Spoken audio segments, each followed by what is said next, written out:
prévention spécialisée, donc c'est un service qui est mieux connu sous le nom d'éducateurs de rue. Nous gérons depuis 2015 une équipe de 5 éducateurs sur Montélimar. Le travail de la prévention spécialisée, c'est d'aller à la rencontre des jeunes dans leur lieu de vie, connaître le territoire pour pouvoir avoir un peu tous les éléments de vie sur lesquels sont les jeunes et de pouvoir être des personnes ressources. Bonjour, je m'appelle Ilyes, on est dans le quartier de Fracontal.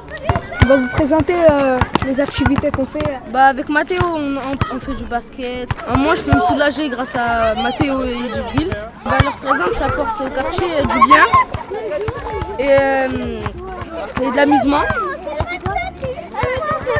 Pourquoi ce métier ? Parce que ce métier me permet de rencontrer des personnes comme vous. Et pour moi, c'est quelque chose de très important dans ma vie. Si j'avais un rêve, c'est que tous les jeunes d'ici puissent avoir un avenir et faire quelque chose qu'ils aiment. Dans la prévention spécialisée, on a des principes qui sont très importants, qui est la libre adhésion, c'est-à-dire que le jeune vient nous voir s'il a envie de nous voir. Après, à nous d'avoir tout l'art de pouvoir accrocher avec lui, de permettre les échanges. Il y a aussi le respect de l'anonymat. Ça veut dire que le respect de l'anonymat, c'est ce qu'il nous dit, ça reste entre lui et nous.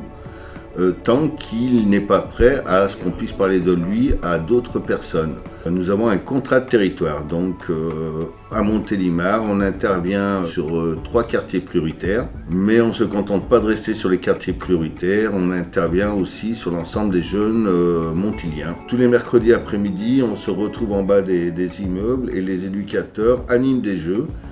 Alors c'est vrai qu'on a un public cible de 11-21 ans et dans les jeux bas d'immeuble on est plutôt sur du 8, 12, 14 ans. Ce qui devient très intéressant parce qu'on connaît les jeunes avant l'âge sur lequel nous sommes censés les suivre. Mais surtout ça nous permet de connaître les familles, de se faire reconnaître sur le territoire, d'être repérés et de permettre aux jeunes et moins jeunes de pouvoir venir nous voir et échanger avec nous, de pouvoir avoir des conseils, mais aussi de pouvoir nous amener des éléments de compréhension. Il n'y a pas d'inscription pour venir au jeu bas d'immeuble, les éducateurs s'installent, commencent à sortir les jeux, et les jeunes viennent, ou ceux qui ont envie de venir, ils viennent. Et là où c'est intéressant, c'est qu'on est vraiment dans ce que j'appelle une action de socialisation, puisque on joue ensemble, mais il y a des règles à respecter, il y a un cadre à respecter. Lorsque les jeux ne sont pas respectés, et qu'on voit que le groupe n'est pas en état de jouer, on n'exclut personne. Nous excluons. On range les jeux, on s'en va. Et la fois d'après, quand on revient, en général, on n'a aucun souci parce que les jeunes n'ont pas envie qu'on s'en aille.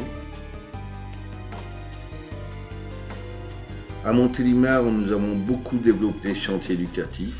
Le thème aujourd'hui, c'est enlever l'ambroisie au bord du Roubion.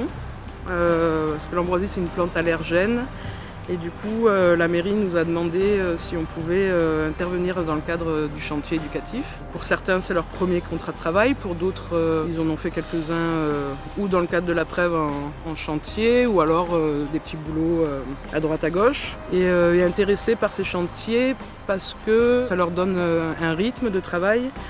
C'est une première étape avant le retour à l'emploi. On découvre plusieurs métiers et d'un coup, peut-être qu'un jour on trouvera le bon et trouver la motivation pour le faire, pour pouvoir attaquer la vie tout simplement. Les jeunes que nous rencontrons ont toujours des difficultés à se valoriser et c'est important qu'ils puissent savoir qu'ils ont des atouts et qu'ils peuvent s'appuyer dessus. Pour nous, il ne s'agit pas de dire aux jeunes ce qu'ils ont à faire, mais de les accompagner pour qu'ils puissent être acteurs de leur situation et de leur devenir.